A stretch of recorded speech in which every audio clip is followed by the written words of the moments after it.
에스더 2장 12절에서 23절까지의 말씀입니다. 에스더 2장 12절에서 23절까지 우리 말씀을 살펴보도록 하겠습니다. 제가 가진 성경으로는 구약성경 752페이지에 있습니다.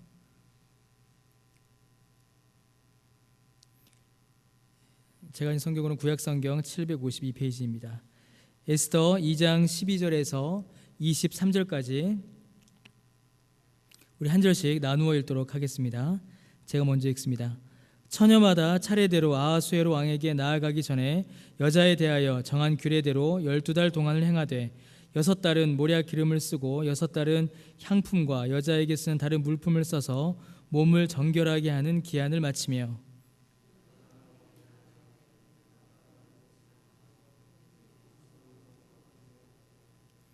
저녁이면 갔다가 아침에는 둘째 후궁으로 돌아와서 비빈을 주관하는 넷이 사하스가스의 수하에 속하고 왕이 그를 기뻐하여 그의 이름을 부르지 아니하면 다시 왕에게 나아가지 못하더라.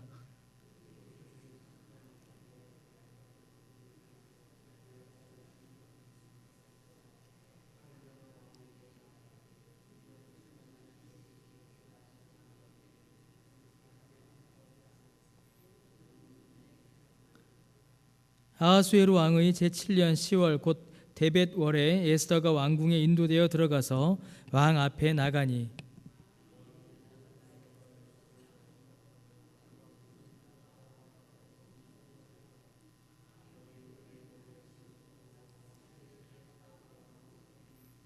왕이 크게 잔치를 베푸니 이는 에스더를 위한 잔치라. 모든 지방관과 신하들을 위하여 잔치를 베풀고 또 각 지방의 세금을 면제하고 왕의 이름으로 큰 상을 주니라.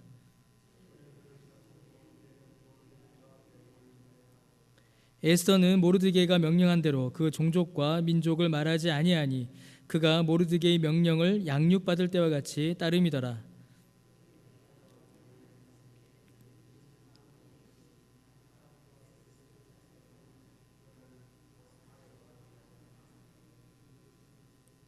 모르드게가 알고 왕후 에스더에게 알리니 에스더가 모르드게의 이름으로 왕에게 아뢰인지라.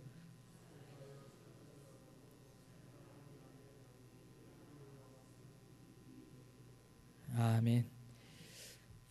우리가 함께 읽은 에스더 2장에서는 이제 왕비의 간택 과정이 이제 기록되어 있습니다. 왕후 와스디가 이제 폐위가 되고 이제 그 왕이 아하수에로 왕이 새로운 왕비를 이제 택하기 위해서 각 나라의 아름다운 처녀들을 이제 궁으로 불러 모았죠. 그 중에서 왕비를 택하기 위한 과정이 기록되어 있습니다. 일반적으로 우리가 이제 사극, 드라마나 영화를 통해서 보던 모습들을 우리가 볼 수 있습니다. 전국에서 아름다운 처녀들을 이렇게 불러 모았습니다. 그리고 1년간 이제 자신을 가꾸는 시간을 주고 돌보게 됩니다. 이제 12절 말씀에 이렇게 기록되어 있죠. 이 1년의 시간 동안에 이 여자들, 각지에서 모여온 이 처녀들은 최대한 자신을 아름답게 꾸며야 했습니다. 왜냐하면 왕의 마음에 들게 하기 위해서였습니다. 순서대로 왕에게 나아갔고 또 하룻밤을 보냈으며 그 이후에 다시 왕의 부름을 받지 못하게 되면 평생을 이제 후궁으로 궁에서 외로이 살아야 했습니다. 그러니까 우리가 뭐 사극에서 봤던 것과 같은 모습들이 여기에도 나타나죠. 그래서 여러분 13절 말씀에 보면은 이 처녀들이 왕에게 나아갈 때에는 이제 그 전날 밤에 원하는 것을 다 주었다라고 기록하고 있습니다. 최대한 자신을 아름답게 꾸며 왕의 선택을 받도록 하기 위해서였고 또 한편으로는 이제 어쩌면 왕의 선택을 받지 못하고 한평생을 외로이 후궁에서 살아야 하는 그 여인들을 위로하는 측면도 그 안에 함께 있었을 것입니다. 에스더 역시도 다른 여인들과 같은 상황에 처해 있었습니다. 궁에 있었고 1년의 시간을 받았으며 왕의 선택을 받기 위하여 준비해야 하는 그러나 그 준비가 그 열매와 결과를 보장하지 않는 이제 그런 상황에 놓여져 있었습니다. 모두가 다 고통스럽고 불안한 미래 앞에 놓여져 있었습니다. 그 안에서 모두가 다 좋은 결과를 내기 위해 모두가 최선을 다하여 노력하지만 그 노력의 결과가 결코 보장되지 않았고 또 왕 한 사람을 놓고 정말 많은 그 왕비의 후보들이 경쟁을 하니 그 안에서의 갈등과 또 분투가 얼마나 또 많았겠습니까? 그런 현실 가운데에 놓여져 있던 것입니다. 그들 모두의 목적은 단 하나였습니다. 왕의 마음에 드는 것이었죠. 왕의 마음에 흡족하여서 왕비가 되는 것, 그것이 거기에 모여 있는 여인들의 하나의 목적이었습니다. 자, 그런데 이 일을 대하고 준비하는 모습에서 에스더와 다른 여인들 사이에 뚜렷한 차이를 우리가 살펴볼 수가 있습니다. 그 차이점이 이제 13절과 15절에 그 차이점이 분명하게 나타납니다. 이미 앞에서 말씀드렸던 바와 같이 모든 여인들은 1년의 시간 동안 왕의 마음에 들기 위하여 모든 노력을 다 기울였습니다. 주로 이제 외모, 겉을 치장하는 일에 많은 노력을 썼습니다. 그리고 왕에게 가는 날에는 원하는 모든 것들을 다 청하여 다 받아서 가장 아름다운 모습으로, 가장 좋은 모습으로 왕에게 나아갔습니다. 여러분, 모든 여인들의 목적은 단 한 사람, 곧 왕에게만 사랑을 받는 것이었습니다. 한 사람에게만 사랑을 얻기 위하여 모든 노력을 기울였으며 자신을 치장했습니다. 온갖 보석과 향품들을 사용하였고 성적인 매력을 끌어올리기 위한 여러 가지 시도들을 행했을 것입니다. 그러나 결과만 놓고 보면 그들은 어느 누구의 사랑도 얻지 못했습니다. 단 한 사람의 사랑을 얻기 위하여 모든 것을 바쳤지만 어느 누구의 사랑도 얻지 못하는 일이 그들 안에 있었던 것입니다. 그런데 단 한 사람 에스더는 전혀 다른 모습을 보여줍니다. 여러분, 15절 말씀에 보게 되면 에스더는 내시 헤게가 준 것 외에는 다른 것을 구하지 않았다라고 이렇게 기록되어 있습니다. 에스더가 매우 아름다운 여인이었던 것은 분명합니다. 그러나 이 에스더는 자기를 치장하기 위하여, 자기를 꾸미기 위하여 더 많은 것을 요구하지 않았습니다. 에스더는 자기에게 주어진 것으로 만족하였으며 그 안에서 최선을 다했던 것입니다. 여러분, 이것이 어떤 결과를 낳았을까요? 당연히 온갖 보석과 향품으로 치장한 다른 여인들에 비하여 에스더가 아무리 아름답다고 하여도 사람의 눈에 덜 띄는 것은 당연한 이치입니다. 많은 사람들이 전부 다 외모를 가꾸고 있는데 에스더 혼자서만 자기에게 주어진 그 선에 만족하고 있었던 것입니다. 그런데 그 결과는 너무나도 달랐습니다. 모든 사람들이 왕 한 사람만의 사랑을 받기 위하여 달려들었으나 어느 누구의 사랑도 받지 못했지요. 그런데 에스더는 모든 사람들에게, 에스더를 본 모든 사람들에게 사랑을 받았습니다. 그리고 그 이후에 왕의 사랑을 받았습니다. 에스더는 다른 여인들과는 완전히 다른 모습을 보여주고 있습니다. 에스더의 아름다움은 단순히 외적인 것만이 아니었기 때문입니다. 외적인 것만을 따졌다면 아마 에스더가 왕비가 될 수 없었을 것입니다. 외적인 아름다움으로 모든 것을 판단했다면, 외적인 아름다움이 전부였다면 아마 에스더가 왕비가 되는 일은 없었을 것입니다. 에스더보다 훨씬 더 아름답고 화려하게 꾸민 여인들이 훨씬 더 많았기 때문입니다. 그러나 에스더의 아름다움, 왕의 눈에 흡족하였던 그 에스더의 아름다움, 왕비가 될 수 있었던 그 아름다움은 단순히 겉으로 드러난 외모의 아름다움만이 아니었습니다. 여러분, 에스더의 아름다움은 모든 사람들에게 인정받는 아름다움이었으며 모든 사람들의 사랑을 받는 아름다움이었습니다. 왕 한 사람만의 사랑을 받는 것이 아니라 모든 사람의 사랑을 받는 그런 아름다움을 에스더는 가지고 있었던 것입니다. 여러분, 그 아름다움이 무엇일까요? 단순히 외모의 아름다움이 아니라 그녀의 인격의 아름다움이었으며 성품의 아름다움이었으며 내적인 아름다움이었습니다. 겉으로 드러난 아름다움만이 아니라 눈에 보이지 않는 그 내면의 아름다움이 월등히 뛰어났던 것입니다. 사랑하는 성도 여러분, 에스더가 가지고 있었던 모든 사람들의 사랑을 받을 수 있었던 그 내적인 아름다움의 실체가 여러분 과연 무엇일까요? 단순히 에스더가 착했기 때문에, 단순히 에스더가 친절했기 때문에 그녀의 내적인 아름다움이 월등했던 것은 아닙니다. 그것보다 더 중요한 에스더의 아름다움을 만들어낸 더 중요한 요소가 성경에 기록되어 있습니다. 여러분, 성경은 1장에서부터 계속 에스더를 소개할 때마다 모르드게를 빼지 않고 설명합니다. 이제 우리가 에스더 1장을 볼 때부터 항상 그 부분이 나타나고 있었지요. 항상 에스더가 등장하게 되면 에스더 뒤에는 항상 모르드게가 등장합니다. 여러분, 15절 말씀에도 15절 말씀에 보시면 에스더를 그냥 에스더라고 설명하지 않고 모르드게의 삼촌 아비하일의 딸 곧 모르드게가 자기의 딸같이 양육하였던 에스더, 이렇게 기록하고 있습니다. 20절, 21절 말씀에도 마찬가지이죠. 20절 말씀에도 모르드게의 명령을 양육받을 때와 같이 따랐다라고 이렇게 기록하고 있습니다. 에스더가 가지고 있는 그 아름다움, 에스더가 가지고 있었던 그 내면의 훌륭함에는 모르드게의 양육이 있었다라는 것입니다. 그러니까 모르드게를 빼놓고 에스더를 설명할 수가 없습니다. 여러분, 그렇다면 도대체 모르드게가 이제 뭘 한 걸까요? 이 15절 말씀에 보면 모르드게와 에스더의 아버지 족보가 등장했습니다. 우리가 앞부분 한 2주 전에 살펴봤던 것과 같은 모습이죠. 여러분, 에스더가 민족적인 정체성을 잃어버리지 않았음을 의미합니다. 에스더, 너 누구야? 이렇게 물었을 때 내 아버지는 누구고 나를 길러준 분은 누구고 내 조상은 누구다 라는 그런 민족적 정체성이 에스더에게 있었다라는 것입니다. 모르드게의 역할이 바로 그것이었습니다. 모르드게의 할 일이 바로 이것이었습니다. 1장부터 계속 이어져 오는 모르드게의 역할은 에스더로 하여금 에스더 자신의 민족적인 정체성을 잃어버리지 않게 하는 것이었습니다. 여러분, 누구와 같을까요? 지금 이 역할은 모세의 어머니의 역할과 똑같은 역할을 지금 모르드게가 하고 있는 겁니다.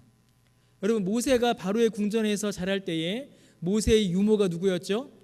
모세의 어머니였습니다. 근데 그 모세의 어머니가 그 모세를 양육할 때에 어떻게 양육하였습니까?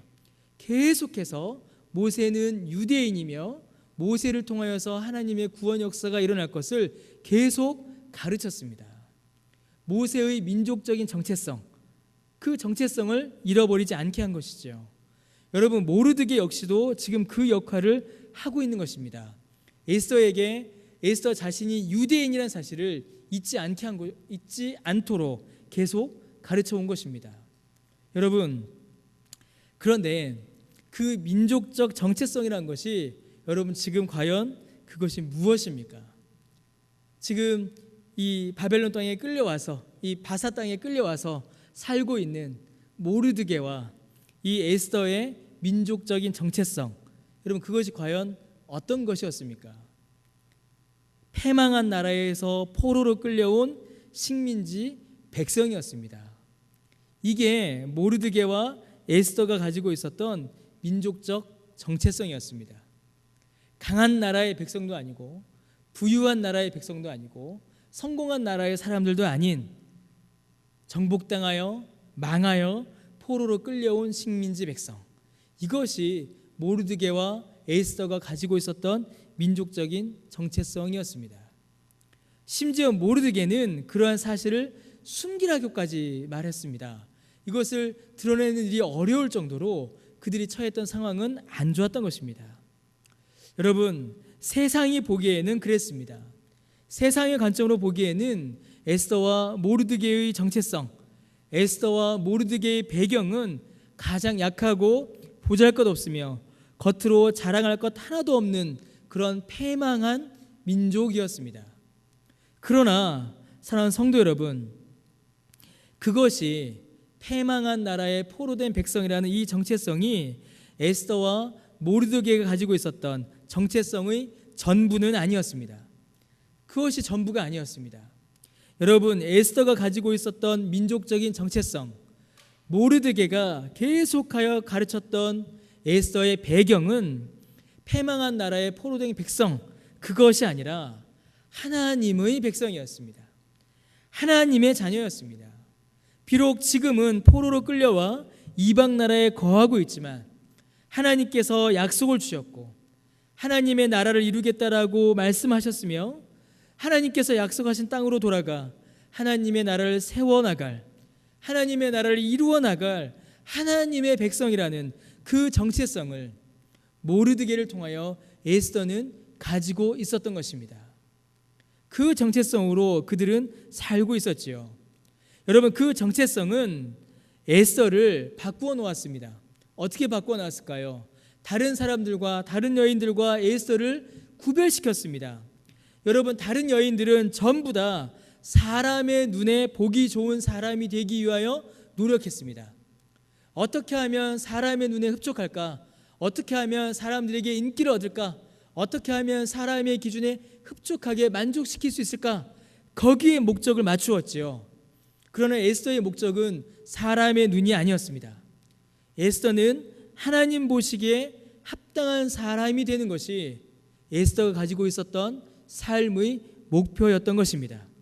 왕, 한 사람의 마음에 들기 위하여 사는 것이 아니라 하나님 보시기에 합당한 삶을, 하나님 만족하실 만한 삶을, 하나님 기뻐하시는 삶을 살아가려고 한 것입니다. 그러니 그 궁정에서도 살아갔으며 그 거룩한 성품이 하나님의 말씀에 순종하며 하나님의 거룩을 드러내는 그 아름다운 삶이 그 궁 안의 모든 사람들에게 드러난 것입니다. 에스더가 착해서, 에스더가 친절해서, 물론 착하고 친절했겠지요. 그래서 에스더가 사람들의 사랑을 받은 것이 아니라 에스더가 하나님의 말씀에 순종하여 살았기에, 에스더가 하나님이 기뻐하시는 삶을 살려고 했기에, 에스더가 왕이 아닌 하나님께 목적을 맞추었기에 하나님이 기뻐하셨고, 또 그녀를 바라봤던 모든 사람들로부터 사랑을 받을 수가 있었던 것입니다. 에스더는 하나님 앞에 살았는데 모든 사람들의 사랑을 받았던 것입니다. 다른 여인들은 오직 한 사람 앞에 살았는데 그 한 사람의 사랑마저도 받지 못한 것이죠. 그렇게 에스더와 다른 여인들이 이렇게 구별되어 나타납니다. 여러분, 똑같은 모습이 모르드게에서도 나타납니다. 19절에서 23절은 놀라운 사건을 기록하고 있습니다. 빅단과 데레스는 아마도 왕의 침실을 지키던 그 최근접 경호원이었을 것이다 라고 학자들이 이렇게 기록을 합니다. 그런데 그들이 왕을 암살하려는 모의를 한 것이죠. 여러분, 침실을 지키는 군인이 왕을 죽인다, 이거는 너무나도 위험하죠. 잘 때 죽이면 그걸 누가 막을 수가 있겠습니까? 그런데 이 음모를 모르드게가 알게 되었고 에스더를 통하여 왕에게 전달됩니다. 그리고 이 두 사람, 왕을 암살하려고 했던 이 두 사람은 사형을 받아 죽게 되고 왕은 목숨을 건지게 됩니다. 그게 23절의 기록이죠. 그런데 하나 이상한 것이 있습니다. 거기서 기록이 끝나버립니다. 더 이상의 이야기의 진전이 없어요. 이게 요셉과 비슷하죠. 왕의 목숨을 구해줬는데 왕이 하나도 칭찬하지 않고 선물도 내리지 않고 상도 내리지 않고 왕이 모르드게를 잊어버립니다. 왕이 모르드게를 기억하지 않아요. 그리고 모르드게 역시도 더 이상의 상을 원하지 않습니다. 이 일은 이 일대로 그냥 잊혀져 갑니다. 그리고 그 상은 6장에 가서야 하나님의 손에 의하여 모르드게에게 주어집니다. 그리고 6장에서 받은 모르드게의 상은 단순히 모르드게 한 사람이 받는 상이 아니라 이스라엘 온 민족이 누리는 복이 되었습니다. 여러분, 이게 무엇을 의미할까요? 모르드게 역시도 자기의 삶을 인정해주는 존재를 왕이 아닌 하나님으로 믿고 있는 것입니다. 하나님의 처분을 기다리고 있는 것이며 하나님의 상주심을 바라는 바로 그런 삶을 모르드게가 살고 있는 것입니다. 사람이 주는 상보다, 사람이 주는 인정보다, 사람의 판단보다 하나님을 더 바라보고 있는 것입니다. 사랑하는 성도 여러분, 우리의 삶은 누구 앞에 서 있는 삶입니까? 우리는 누구의 인정을 받으려고 지금 우리는 살아가고 있습니까? 사랑하는 성도 여러분, 우리가 지켜야 할 정체성이 과연 무엇일까요? 우리가 이 세상 가운데서 붙잡고 살아가야 할 우리의 정체성은 무엇이며 누구의 인정을 받기 위하여, 누구의 칭찬을 받기 위하여, 누구의 눈에, 누구의 판단에 흡족한 삶을 살기 위하여 우리가 애써야 하겠습니까? 여러분, 우리는 어쩌면 에스더가 살았던 그 궁, 그리고 에스더가 살았던 그 나라보다, 그 상황보다 훨씬 더 치열하고 무섭고 두려운 경쟁 속에서 살아가고 있는지 모릅니다. 에스더와 모르드게가 처했던 그 상황보다 더 안 좋고 미래가 보이지 않는 그런 상황 가운데 우리가 살아갈 수도 있습니다. 죄의 유혹이 더 심각하고요, 우리를 하나님으로부터 떼어놓으려고 하는 유혹이 정말 이때와는 비교할 수 없을 정도로 우리의 주변을, 우리의 삶을 둘러싸고 있는 그런 상황 가운데 우리가 살고 있습니다. 세상의 기준이 절대적인 진리인 것처럼 신자들의 믿음과 삶을 흔들고 있는 그런 삶 가운데 살고 있죠. 하나님의 말씀을 지키기 위하여 사는 삶은 미련한 삶이다, 틀린 삶이다, 잘못된 삶이다 라고 손가락질 받기 쉽고, 오히려 하나님의 말씀을 덮어놓고 세상을 따라가는 삶이, 세상의 원리를 쫓아가는 삶이, 세상과 함께하는 삶이 훨씬 더 좋은 삶이다, 멋진 삶이다, 괜찮은 삶이다 라고 주장하는 그런 시대 가운데 우리가 살아가고 있습니다.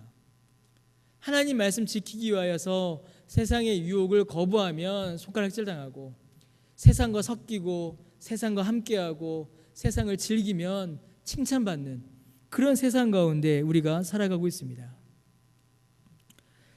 여러분, 이러한 때에 우리가 어디에서 무엇으로부터 어떻게 힘을 얻으며 우리가 이 세상 가운데 살아갈 수가 있겠습니까? 우리가 어떻게 우리의 믿음의 정체성을 지켜나가며 세상의 유혹을 이겨나가며 세상의 죄의 공격으로부터 우리 자신을 지켜나갈 수가 있겠습니까? 여러분, 우리의 힘으로, 우리의 능으로, 우리의 결단으로 안 된다라는 것은 우리 자신이 너무나도 잘 알고 있습니다. 그럼 여러분, 우리가 무엇을 붙잡아야 하겠습니까? 오직 하나님입니다. 오직 하나님만이 우리의 힘이 되십니다. 하나님의 자녀라는 그 정체성을, 하나님의 백성이라는 그 정체성을, 오직 하나님과 함께하고 있다는 그 정체성을 우리가 지켜나가기 위해서는, 우리의 믿음을 지켜나가기 위해서는, 세상의 유혹과 공격으로부터 우리의 믿음을 지켜나가고 거룩한 삶을 살아나가기 위해서는 하나님을 붙잡는 것 외에는 아무 방법이 없습니다. 하나님만이 우리의 힘이시요 하나님만이 우리의 능력이시기 때문입니다. 그러면 여러분, 어떻게 해야 이 정체성 잃어버리지 않고 어떻게 하나님만 붙잡고 나아갈 수 있겠습니까? 여러분, 우리가 예수 그리스도 안에 있을 때에 비로소 하나님의 능력을 힘입을 수 있습니다. 왜냐하면 예수 믿는 자가 하나님의 자녀이기 때문입니다. 여러분, 하나님의 자녀로서의 정체성을 잃어버리지 않고 사는 것, 하나님이 주신 힘과 능력으로 사는 것은 오직 예수님을 믿는 믿음으로만 가능합니다. 예수님 안에서만 가능한 것입니다. 여러분, 예수님의 다른 이름이 임마누엘이십니다. 우리와 함께 하시는 하나님이십니다. 우리와 함께 하시는 그 하나님이신 예수님을 붙잡고 나아갈 때에, 예수님만 의지하여 나아갈 때에, 예수님을 믿는 그 믿음으로 나아갈 때에, 그때에 비로소 우리가 이 땅 위에서 승리하는 삶을 살아갈 수가 있는 것입니다. 그때에 비로소 하나님의 자녀로서의 정체성이 분명해지며 성령 하나님께서 충만히 임하심으로 힘과 능력을 더해 주시고 이 땅 가운데서 살아갈 수가 있는 것입니다. 죄를 이기며 세상을 이기며 진정한 사랑과 기쁨과 능력으로 살아가시는 저와 여러분 되시기를 주님의 이름으로 축원합니다. 여러분, 세상이 감당하지 못할 믿음, 세상에 감당하지 못할 그리스도인이 어떤 사람이겠습니까? 돈이 많은 그리스도인이겠습니까? 권력을 많이 가진 그리스도인이겠습니까? 인기를 많이 얻은 그리스도인이겠습니까? 그렇지 않습니다. 권력을 아무리 많이 가져도 세상보다 우리가 권력을 많이 가질 수 없습니다. 돈을 아무리 많이 가져도 세상보다 우리가 돈을 많이 가질 수가 없습니다. 세상에 감당할 수 없는 그리스도인, 세상에 감당할 수 없는 믿음은 에스더 같은 사람입니다. 모르드게 같은 사람입니다. 세상이 모든 곳을 동원하여 그 한 사람을 공격해 올 때에 하나님만 붙잡고 예수님을 믿는 그 믿음으로만 살아가는, 세상이 내 믿음을 무너뜨리고 세상이 나를 세상에 섞이게 하고 세상이 나를 하나님께로부터 멀어지게 하는 바로 그때에도 하나님만 붙잡고 예수님을 믿는 그 믿음으로 살아가는 그 믿음, 그 신자가 세상이 감당할 수 없는 믿음이요 세상이 감당할 수 없는 신자인 것입니다. 우리 모두가, 저와 여러분 우리 모두가 그러한 믿음으로 믿음의 승리를 경험하시는 그런 영광과 능력으로 살아가시는 저와 여러분 되시기를 주님의 이름으로 축원합니다. 기도하겠습니다. 하나님 은혜를 감사드립니다. 예수의 말씀을 통하여서 우리가 붙잡아야 할 정체성이 무엇인지, 우리가 붙잡고 나아가야 될 그 힘과 능력이 무엇인지를 다시 한번 확인하게 됩니다. 하나님, 우리를 넘어뜨리려고 하고 우리를 하나님께로부터 멀어지게 하려고 하는 이 세상의 공격에서 오직 우리 주님만 붙잡고 믿음으로 나아가는 우리 모두 되도록 은혜를 내려 주옵소서. 감사드리며 예수님의 이름으로 기도드립니다. 아멘.